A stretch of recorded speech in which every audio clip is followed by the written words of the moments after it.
Okay, good morning, Hemshech Ayin Beis.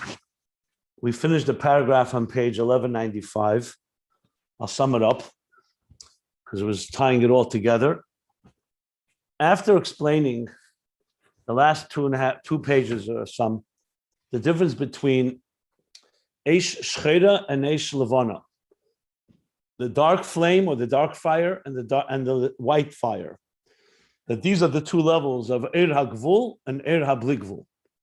The divine energy that mamala kalam, that permeates and enters to create and sustain existence, that is a shchera, because it's there to illuminate the darkness. Well, it's first there to create the world and existence. So it's all defined by tzimtzum, by cheshech, shchera, by darkness. So it's there to illuminate that darkness, and it travels through the tzimtzum. The tzimtzum is essentially the directing guide that directs that energy. And Eish Levana is the Eir HaBli, that though the tzimtzum did cause it not to be conscious in the space of existence, but the Eir itself remains intact, or even more than intact, even on an elevated level, going into the Yechelis, the capacity for that Eir, Lifnei Tzimtzum, an elevated state. As such, it's Eish Levana. It's white. It's not affected by Shchera, by the darkness and concealment of the Tzimtzum in a direct way. Now he goes back. So these two levels of fire, or these two levels of divine energy, have a connection with each other. Because the divine energy that goes into the Eir HaGvul, which ultimately manifests in Malchus, because remember, Malchus is the Mizbeach, and the Eish, the fire in the Mizbeach, is Eish Hey, Isha, Malchus, the Makabel, the recipient, who is subject to the concealment. It now is yearning, the different expressions he used, El Ishach Chukosech, the Malchus beginnes Eish Hey, Chukasa lebchinas Eish Yud. The Isha wants to connect with the Ish, with godliness, not just the godliness that's there, affected by the tzimtzum. Bechinas Erein Sof HaSevev Kalam, B'teikev HaTshukev HaTzemoyim. That's what Malchus is yearning for. The Eish Hey, the Eish Shchera, wants to connect with the Eish Levana, with the pure light, the divine, as it's not affected by and above being focused on illuminating the dark state of the existence post-Tzimtzum. In other words, it wants to connect to the divine awareness, pre-Tzimtzum divine awareness, that all it is about God, not about existence. Okay. And Kolshkein, meaning, and even more so, Kolshkein means, and how much more so, that it wants to connect to even a higher level, to something that's higher than Sevev and Mamala.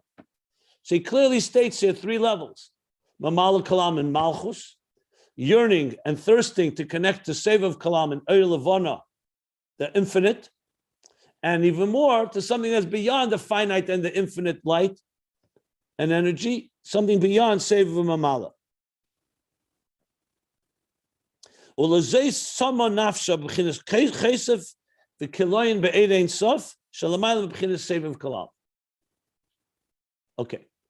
and now he explains it in the verse Samchuni Ba'ashishus.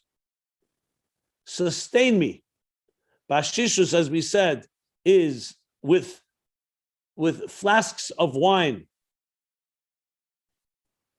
Ravduni b'tapuchin, and cover me like a blanket with apples. Why? Because cheles ava oni. Because I'm lovesick. The cheles ava is the tzemoyin, is the thirst, the yearning, the pining, the longing for connecting to the higher levels. And clearly we're going to see that this pasuk talks about both levels, Sevev Kalalmin and that which is beyond Sevev Mamala. So what did we learn? Ashishus. First he said, the cheles ava oni, that's Knesset Yisrael is making the statement, that's Malchus, that's pining, yearning, longing. The gam kolsa nafsha, nichsa gam kolsa nafsha. It's both longing and also expiring in complete like desperation, in a good desperation.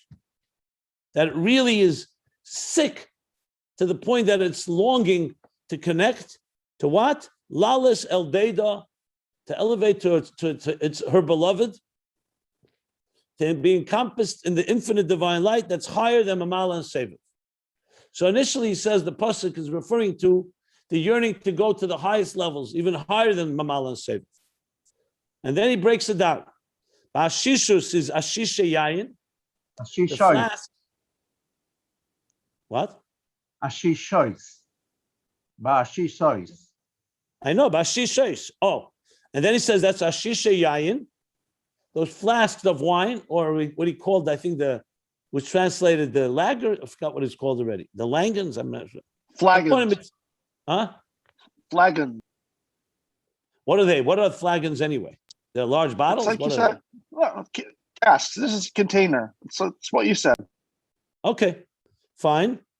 And what is that naveda? Nichnes yayin yotza seid.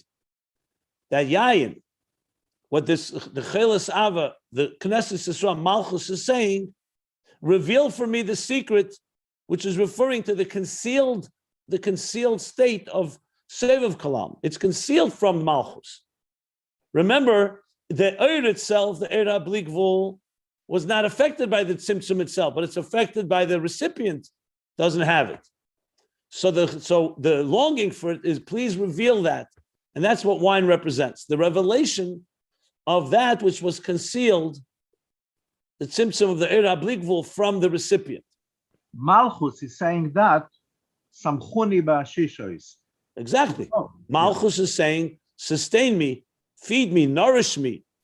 So the first thing is revealing the secret of Seviv Kalam, the Helam of Seviv Kalam. And what is that? That's Pnimius HaTeira. Say Pnimius HaTeira. Through Pnimius HaTeira, Malchus is Nimshach, the Gili of Eir Sof, of Eir HaSeviv, rather, the transcendent infinite energy is revealed within us. In simple terms, when you learn Nigla de Teira, you're learning about what God wants of us.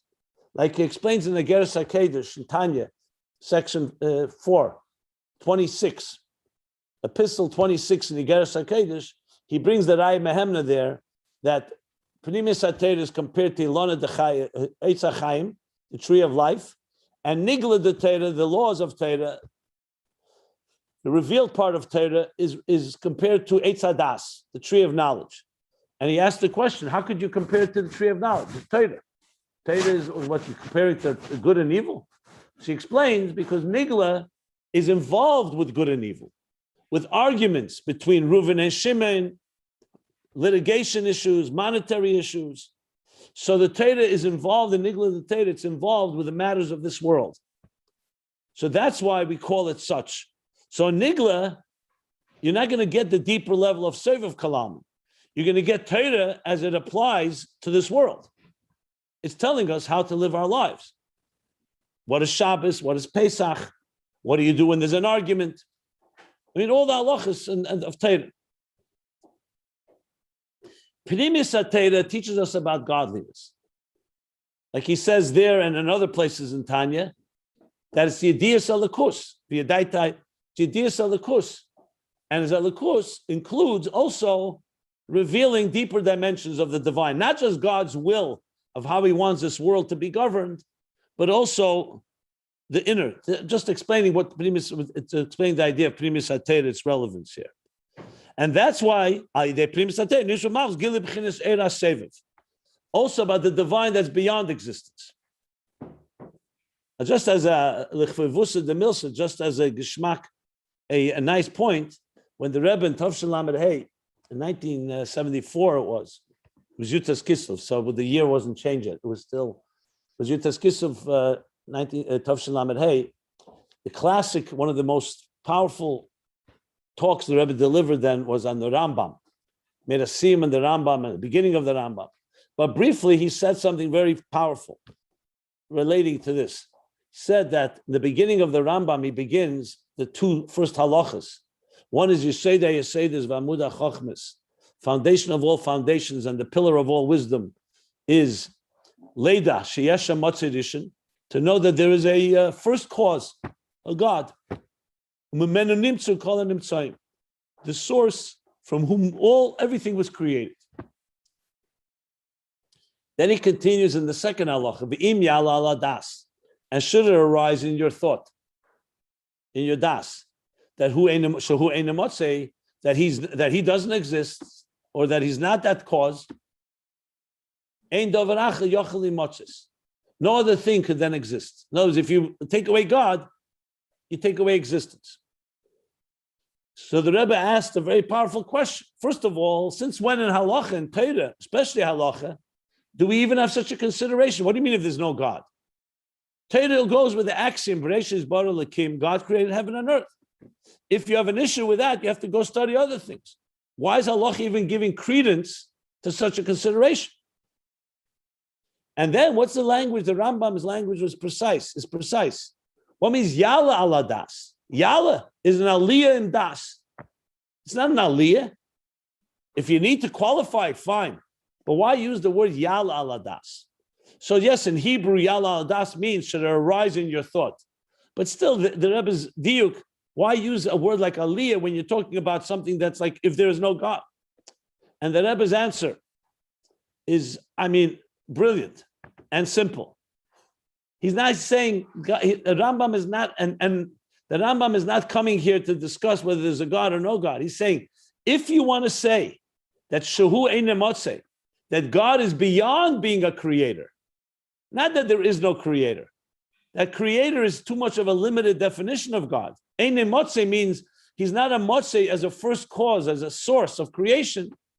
In other words, if you put God beyond existence, then nothing can exist. So it's an aliyah in das. It's coming to understand the God that's beyond existence.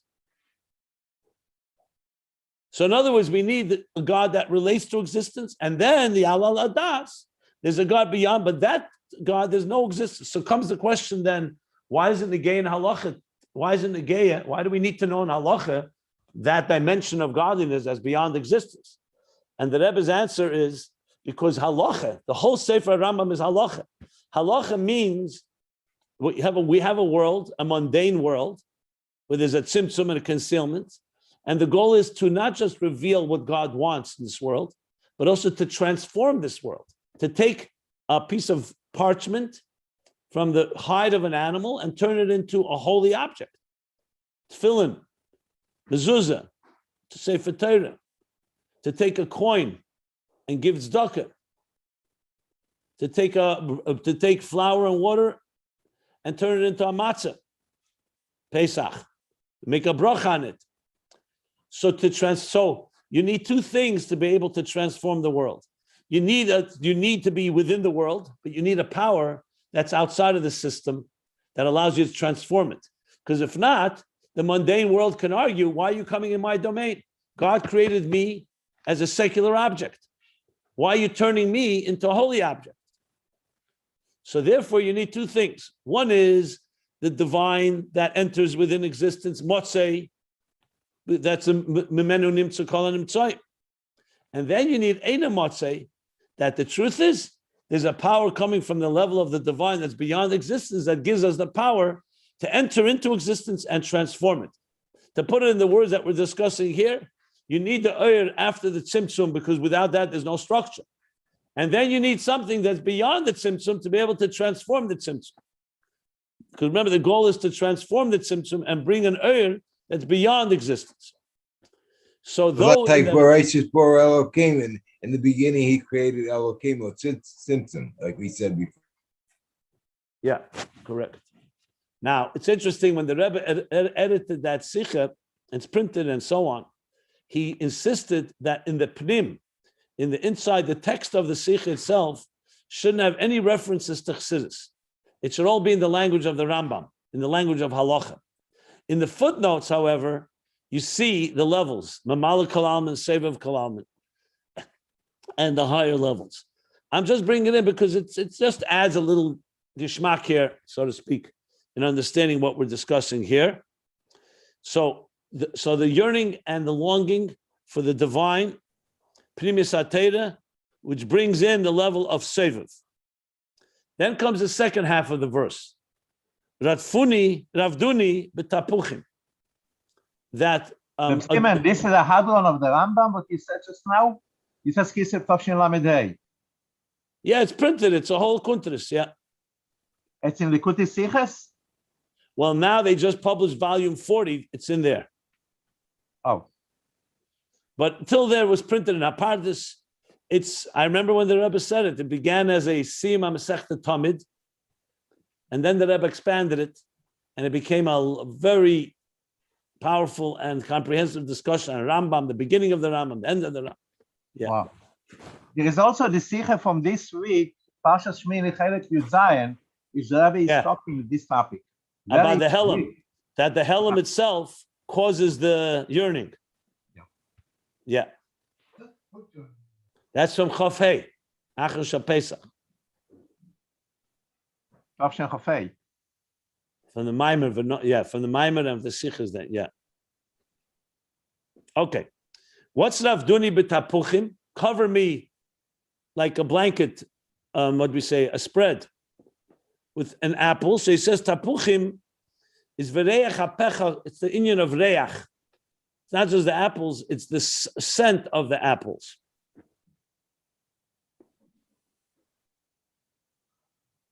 What's the actual translation of reach hapecha? The smell of the nose? Yeah. The scent of apples. Okay. Because a reach, he says now, is also a makif. It's not a thing for the body. It's not like eating food. When you eat food, the body benefits, is nourished. A smell is something that the neshama enjoys. Because it's not a physical ingesting of food. So it's not so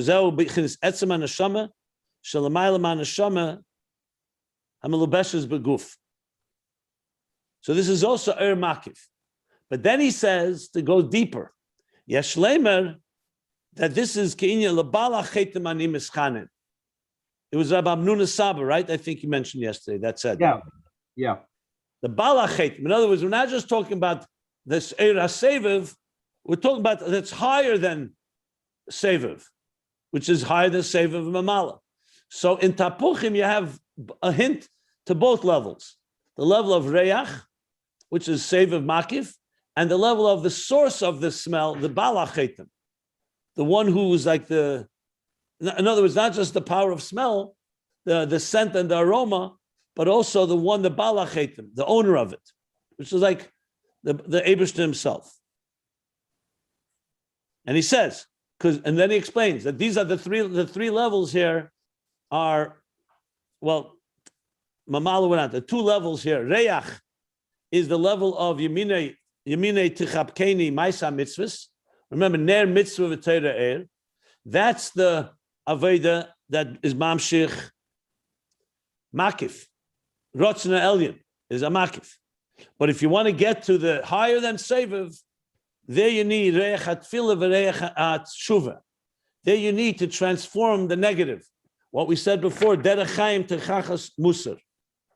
Like what Eliyahu Novi did. He didn't come into a regular situation. There was Aveda Zarah, there was the Evdei Baal, there were the idolaters, and they defiled the Mizbeach. He came to heal it, which we're going to learn about later. He's going to answer it completely, if you want, on page, the full answer to Eliyahu Novi is going to be on page 1203. So at the end of next mimer. But he's hinting already to it. It's the middle of the discussion. So then comes, so Maisa Mitzvahs is like Tzaddik Yosher Helach.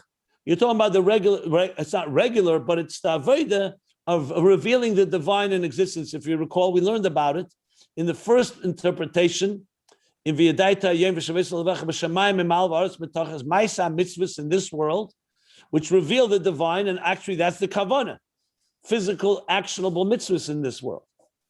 But if you want Eirab Ligvul, the full Shamayim Emal, like we learned in the second interpretation, there we need what he calls here Reach Tfilah and Reach Tshuva. He equates clearly Tfilah, prayer, to Tshuva here, which is more than just Maisa Mitzvahs. And as you pointed out from the Medrash, Reach Beigdov. In other words, transforming those that defied God. Well, you say on the Pasuk Reich Begodov in Teldus, you quoted them. I think you posted the Medrash and Medrash Rabbah that talks about Reich Begodov. In other words, it's like similar to what the Alter Rebbe says in Tanya, that you can take. There's a good aroma, and then there's an aroma that comes from a negative, like perfume, can come from a skunk, or even in some of the Keteiros, the Yural Samamonim, some of them are transforming. That some of the most beautiful perfumes are a transformation from a negative, and that's a tshuva. So there's an aroma that's initially beautiful, and then there's an aroma that comes from transformation. So the reach hatshuva, the aroma or the scent of tshuva, is deeper than the reach and the makif of mitzvahs. Why is reach Maisa mitzvahs, not reach apecho, reach apko? Like he says in Tanya, because Maisa mitzvahs compared to Torah is teras b'tseich me'ai. It's pnimius. Mitzvahs are makif. We don't ingest a mitzvah. You put on film, talis. You do a mitzvah. So he says in Tanya, Perik Hey, that mitzvahs are makif, mamshech rotzna elyon, makif. So reach is like in the 4 minim. What's tam v'reach? So esrig is tam v'reach, is Torah, is tam, because it's in premise. You understand Torah. Reach, it gives off, a person who does mitzvahs gives off a good aroma, beruchnius. So esrig has tam v'reach, is Torah and mitzvahs, the medrash. Arava, on the other extreme, no tam and no reach, no Torah, no mitzvahs. Hadassim have a reach but no tam, and a lulav has a tam and no reach. So basically, reach there you see clearly, smell and aroma is connected to mitzvahs. So mitzvahs is because mitzvahs make you. The Rebbe has a beautiful sikha, Chav Beis Shvat, Tov Shinun Beis. The Rebbe spoke about the name Chaya Mushka. So he said Chaya is Chayas. Mushka is from the word mushak. It's perfume from the like musket. And he talks about reach there as well, that the Chaya and Mushka is both bringing Chayas and reach teiv. So when you come into a house, you don't just want to have the basics, you want to have a good scent. There's a beautiful smell. Now, smell doesn't just mean the gashmis. Huh? Toshin on base, of Bishvat? Yeah. The Rebbe gave it out. B'chol Yevarech Yisrael, he gave it out. Lavender covers. He gave it out that year. Yeah. Reb Simon, the Alter Rebbe wanted to call the Mittel Rebbe Rav Amnuna Savo, because Rav Amnuna Savo was, I don't know, something, Rashbi something. So, but he said, what could I do that a Maggid was standing near him and reminded him to call him Dave Bell? The Mittel What was Rebbe, the Havamina? Why was the Havamina to call him Hamnuna Saba? the Mittel Rebbe, the Chayves Hanoho, all of these things. Rav Amnuna Savo was something very, very high, something in connection with Rashbi. Okay, but why did you want to call him Rashbi or something? I mean, I don't remember. okay, interesting, fine. So now, this Magia b'pchinas atzmus, Ein Sof, Shalamayim b'pchinas seviv. And that's where refuah comes from. Let me elaborate, since we, at the end yesterday, I didn't really fully elaborate. And then he brought what you said from Yedid Nefesh, Ba'areisol noyam zivcha. Ba'aris lo noyam zivecho. Zivecho. Okay, so like this, here's the story. When we say b'makom shebal tshuva, it's gemurim. B'makom shebal tshuva emdim ein tzadikim gemurim yechelim lamed sham. What's the story exactly? A tzaddik God is someone that has always followed what God wants. Of course, it's a very high level, but he's never been in a dark place. He's not experienced any transgressions. Bal tshuva l'chatchila, obviously, you're not allowed to sin and then do tshuva. But after the fact, like the Alter Rebbe explains in the end of chapter 7 in Tanya, because his distance from God caused him to have this surge of profound love and connection that only a person who's been lacking can appreciate. A person who's drinking water all his life does not appreciate the same level as someone who's been thirsty and walking in a desert. Because that creates a lack, that void and vacuum creates a tremendous surge once you come. That's why it's Deinas Naslei Kazachis. Because to transform the negative into positive requires a much deeper strength. When a person is healthy, that's beautiful. Everyone should always be healthy. But when, God forbid, something happens and a person gets sick, so of course nobody wants that, but then they heal, there's a certain strength that comes. First of all, to heal something needs more strength than initially. And secondly, once they heal, they now have strength they didn't have before. We see when people have a cold, once you build your immunity, you're not going to get the cold again. Whereas a person who never had it can still potentially get it. Like the example, shtar sheyotza lav irur. It's a legal example, both in Torah and also in secular courts, secular laws, legal system. A shtar sheyotza lav irur, a contract that was challenged, appealed, and upheld has a strength over a contract that was never challenged. Because a contract that wasn't challenged, you can still go to court and say this contract is false or faulty. Once it was challenged and it was upheld, it gets a strength that it no longer can ever be challenged again, halachically. In the American law, if you get to the Supreme Court and you lose or win there, no longer, you can't appeal again. So there's several levels of appeals. But when you finally get to the last one, in Torah, it doesn't require all these different courts. So what do you see from this? The Rebbe brings this off around Yutes Kislev. Before the Alter Rebbe went to prison, before there was the challenge on Chassidus, so it was beautiful, but you still didn't know, could it withstand the challenge? And then when it was challenged, and Alter Rebbe came out of prison, so the Rebbe brings, it's like a shtar sheyotza lavir. I think the Rabbi before bring it already. The point I'm saying here is that refuah and tshuva all reveal a deeper dimension. Both, number one, to give the power to heal requires more strength. What he calls here atzmus ein sof, not just makif of seviv that mitzvahs have. And number two, it reveals a deeper strength. So, it's both really interdependent. The bottom line is that once you have a negative and you correct that, you get something more than you initially had. So it's not just going back to square one. A Baal Tshuva is not a tzaddik. Baal Tshuva is greater. Later we're going to learn that's why Havaya Elikim is said twice by Eliyahu Hanavi, by the people responding to Eliyahu Hanavi. Because Eliyahu did that. V'yirape, he healed. Es Mizbeach Hashem HaHorus. He didn't just reveal, like, similar to the mile of Yom Kippur, Luchas Shniyas over Shavuos, Matan Torah, Luchas Shoshenis. Because once it was challenged, and the tablets were broken, and the Jews did the Chet Egel, and then you reach Tshuva, Salachti Kidvarecha, then it becomes something that is far more powerful. Because it's been broken, and it's still withstood and endured. That has a tremendous power, which is why we dance on Simchas Torah more than ever, because it's this dance of indestructibility that can only be demonstrated once something was broken and it was fixed. Once something was lost and it was rediscovered.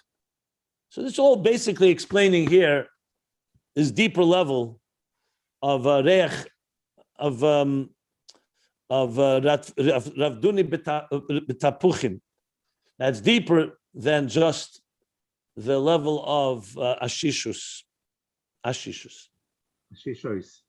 Reb Simon, it is unbelievable. It's so fascinating. When you're looking in Yedid Nefesh, it said, Nafshi choilas havosecho, ono keil no, refono lo, beharo islo noyam zivecho, oz tischazek vesisrapi.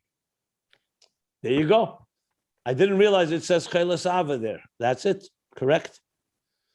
The Rebbe Rashab is very bekitzer. Can you just post an image of that Lashon?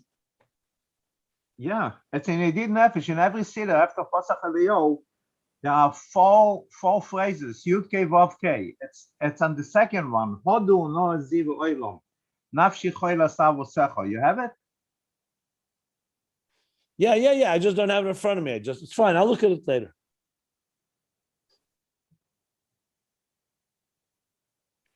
Okay, good. Now, I just wanted, before we continue, first of all, if anybody has any questions.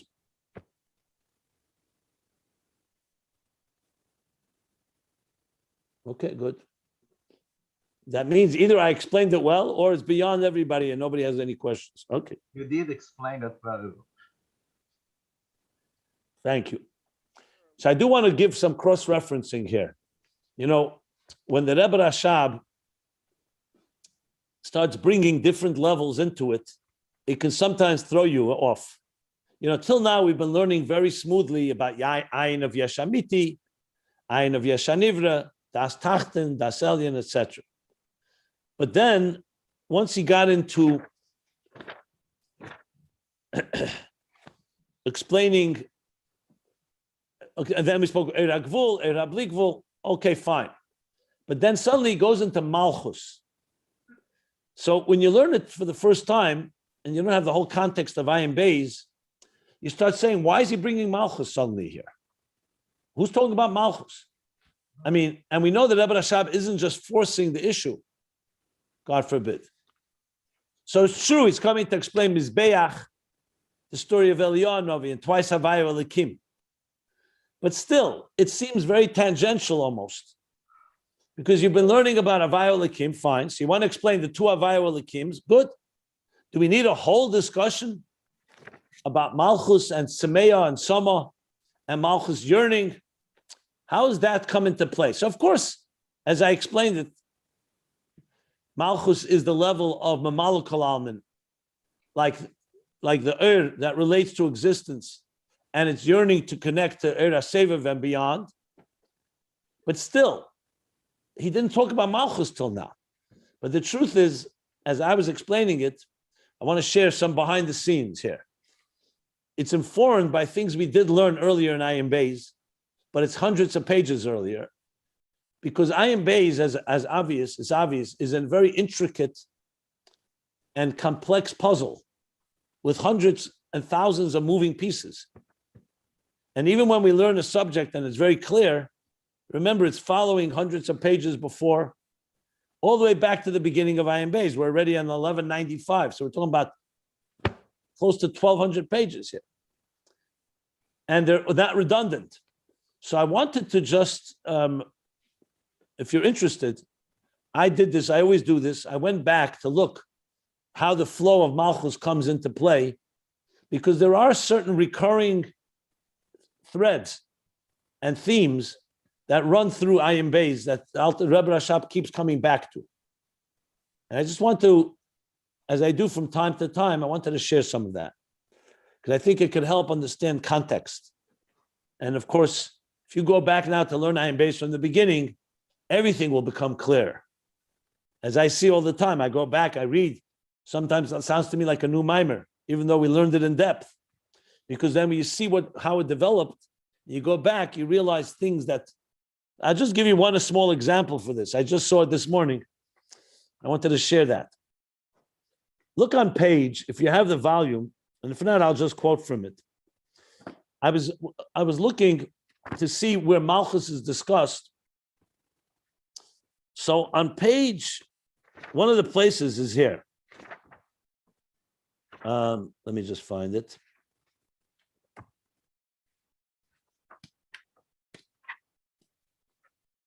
But I saw something very interesting. And that tells me, 1 second.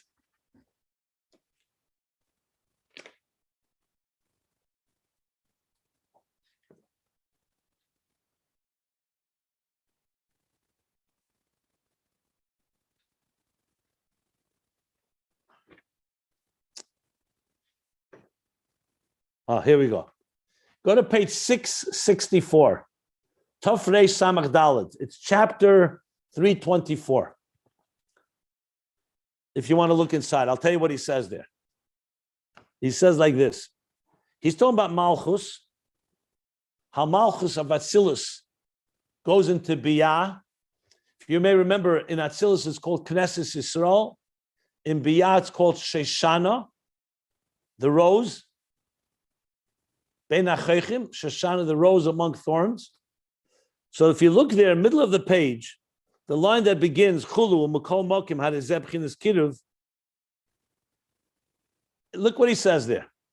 The Yisal Muzeis, that the Helam of Malchus, as it enters Biyah, Hu Shemisalim Teich Helam HaNivroim, is that it gets concealed within the concealment of the creations. V'yesh Leimer, the Kamoshe is bar lekamen, like we shall explain later, which is what we're learning recently here.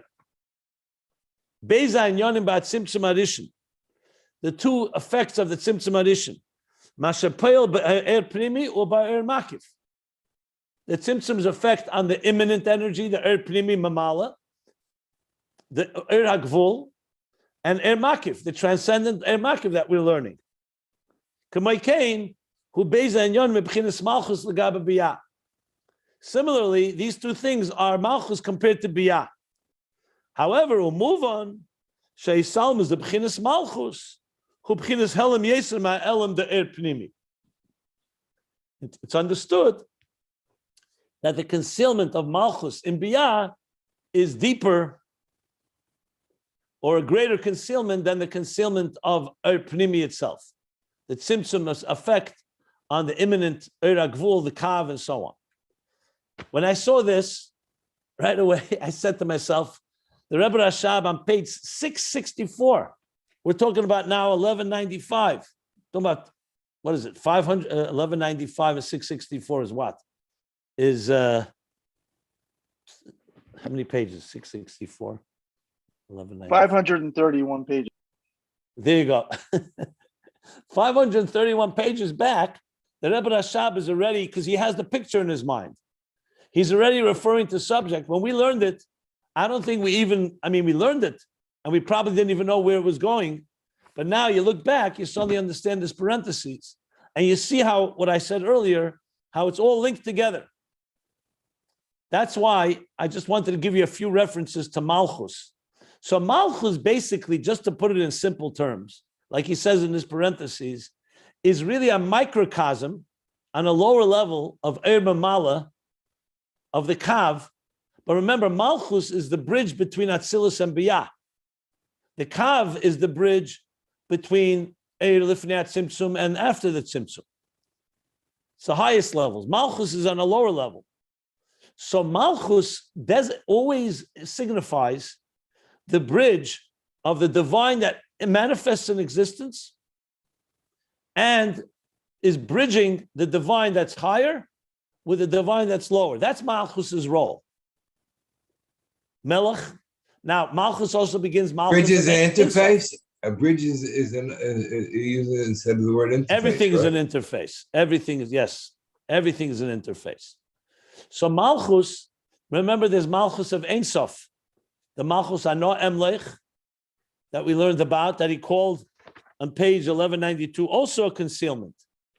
It's a concealment, it's a lavush that is on the highest levels of the lower levels of before the Tzimtzum, and then leads to the Kav that comes after the Tzimtzum. So Malchus is a entity throughout Ishtalshlus that's a bridge between the higher and the lower.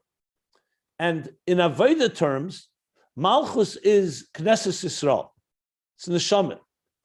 On one hand, the Neshama, of course, is connected to God, but on the other hand, it's how the Neshama comes down below. That's why it says Maimer Knesset Yisrael.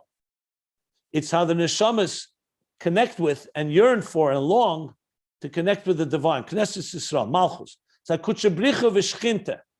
V'Shchinte. Kutchebricha is Zah, Shchina is Malchus. Or Knesset Yisrael connecting to the Ish on the Ish. So Malchus, throughout Ayin Beis, reflects the concept of the interface as the lower level is yearning to reach the higher level. So you have Malchus as it enters into Biyah, but then Malchus, how it seeks to reconnect like the moon light reflecting the sunlight. And when there's the full moon or the new moon, these are all reflections of Kaimas Sira Bashlamusa. The full moon is that Malchus is completely filled with the Eir of Zah, or in this case, Eir of Ein Sof. Zah is like Sof Elamus Ein Sof, Chassidus says, and Malchus is now appreciating that. So the few places that I'll refer you to is firstly where I looked here, right here. He begins the topic. Oh, one second, one more thing before I continue. Remember one of the operative statements besides V'yadaita Yem V'shel V'esel Levavecha, which began after the Shavuos Maimarim, is remember Aremimcha Elekai HaMelech, the two interpretations. So what do you have Aremimcha Elekai HaMelech? You have Malchus there. Elekai HaMelech. Elekai is Koyach, the Koyach Eleki that manifests within existence.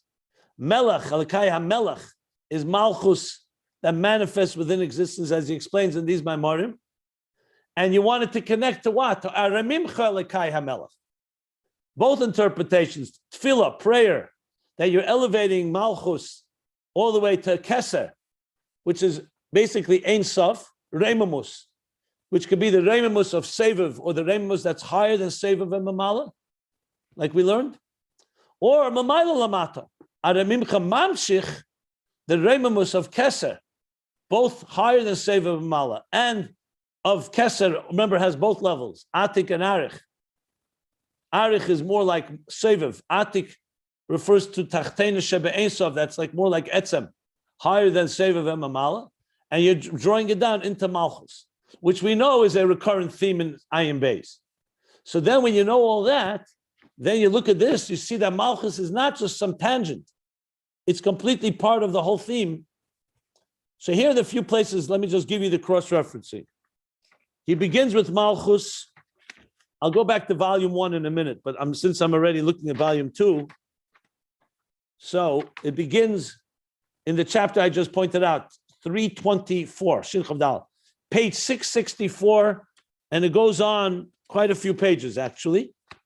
So that's one place where Malchus is discussed more at length, till around page, let me see, around page 678. That's one place. In volume 2, again, he talks about it, if you recall, on page 1023, Hatzmeya, the idea of Malchus being Tzama, Rotze, the whole theme of Rotze and Shuv, Shabbos and the weekdays, as being an expression of Vaidaita Hayyim, Yom and Laila, is a form of Rotze v'Shuv, the Rotze of Malchus to reach upward. So that's on page 1023. And the third place I want to refer to in volume 1, there's a whole section where he talks about Yaakov, Vayokim Matseva, where Yaakov elevates Malchus, and that is With the mounds? the mound. Yeah, Eid Hagal has that. 1 second. Well, actually, two places I want to refer to in Ayin Beis. One is the whole thing with the Adenu Zenu. Where is that?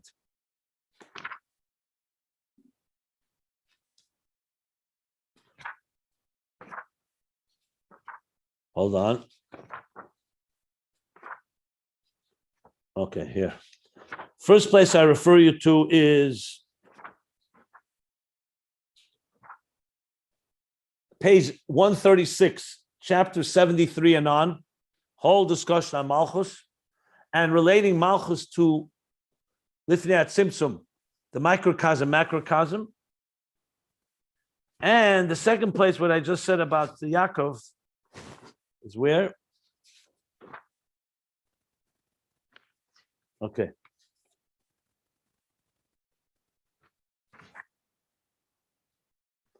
Yeah, page 200 and on, chapter 104 and on.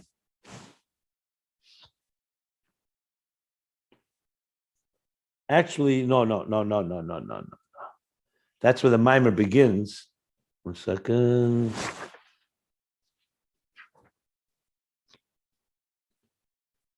I'm sorry, page 205 and on. Chapter 107 and on. Yeah. And a whole bunch of stuff about Malchus as well. Okay. So that's some cross-referencing.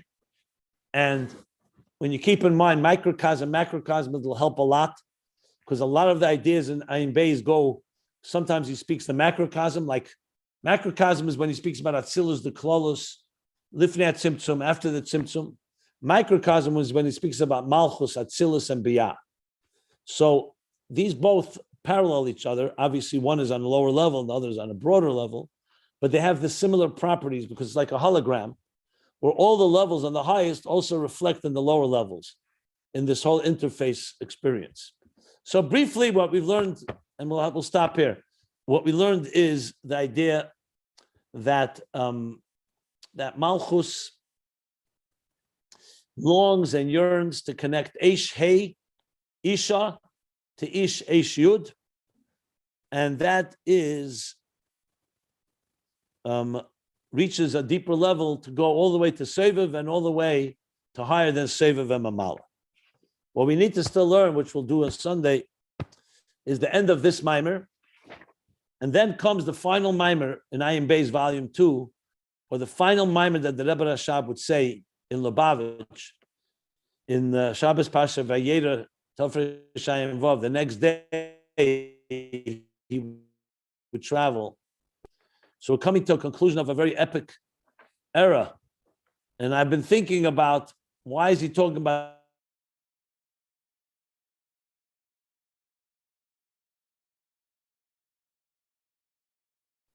these themes. So I still haven't figured that out completely. I think. I'm sorry, Rabbi, we lost you with the punchline. You froze. We totally, you froze. Like you were giving the punchline and then you just froze. Is it good now? Yes. Okay. So I was thinking about the Rebbe Rashab speaking about these themes the last Shabbos that he would be in Lubavitch. So I'll talk about it more when we finish the next mimer. But just briefly, remember the reason he was moving from Lubavitch to Rostov was because of World War I and the big upheavals that would be coming. So in many ways, talking about Tzimtzum and the concealments and all the levels is very much what the Rebbe Rashab was going through. And remember, Ayin Beis began a few weeks after the Titanic sunk. I gave a talk in my introduction to Ayin Beis, the tale of two Titanics. That one Titanic sunk and another Titanic rose. That the Rebbe Rashab once said about the Titanic, when it sunk, he said it was to demonstrate and humble the arrogance of the new material world, where everyone saw the Titanic as a symbol of the unsinkable ship. That materialism, nothing is permanent. And it was a way, not that, God forbid, that's why God did it. That's why it sunk, but it was a demonstration of humbling the new materialism that was becoming so prevalent and powerful in the beginning of the 20th century. And Ayin Beis, of course, teaches the opposite, how the material world is nullified, the Ayin, by the presence of God. Or the way you can say it is the Titanic was built by professionals, and the ark, Noach's ark, was built by an amateur. So there's something to be said about amateurs. And basically, so Ayin Beis is really giving us the tools to transform a very material world. In many ways, when Ayin Beis began to be delivered in 19... Simon, translate, amateur, what's it does? An amateur? Yeah. You know what a professional is? Yeah. The opposite of a professional. Okay. A professional is someone who was trained, has experience, education. An amateur is someone who's just a beginner, Okay. masculine. Okay? And Noach never built a boat before. The Titanic was built by engineers. It was a whole operation. So the point is that it could be that these themes, in general, Ayin Beis, but specifically these themes are, in a way, like before they left Lubavitch, preparing them the new journeys, and unfortunately, many of them would be very difficult journeys, which would be coming. Remember, this is 1915 here. It's the beginnings of major upheavals that would take place the next 30, 40 years. So just like the Rebbe Rashab established Temchet Mimim, the yeshiva, as essentially training of the spiritual military, which is to train the students to be soldiers, spiritual soldiers. Kala Yetzel Muhammad's Beis David, to go out in the war, the spiritual war of bringing God to a agnostic world that is hostile to godliness. So Ayin Beis, of course, is the tools, offers the tools and the education of this training. This is what he was speaking then and writing for posterity for us. So you have to say that what he's discussing here is definitely preempting and like preventive medicine. And maybe that's why he's talking about Vayirapa, healing, because he's talking about how do you deal with, not just in good times, when something is destroyed, Haharus, Mizbeach Haharus, the defiled or the destroyed Malchus, and how Malchus yearns to reconnect to the highest levels. These are some of my thoughts about why these themes are being addressed. Literally this is a week before he would leave Lubavitch. But we'll continue till we finish, of course, this volume, and then we'll go to volume 3. So we're up to now is we're going to be finishing Maimer 143 at the bottom of middle of page 1195.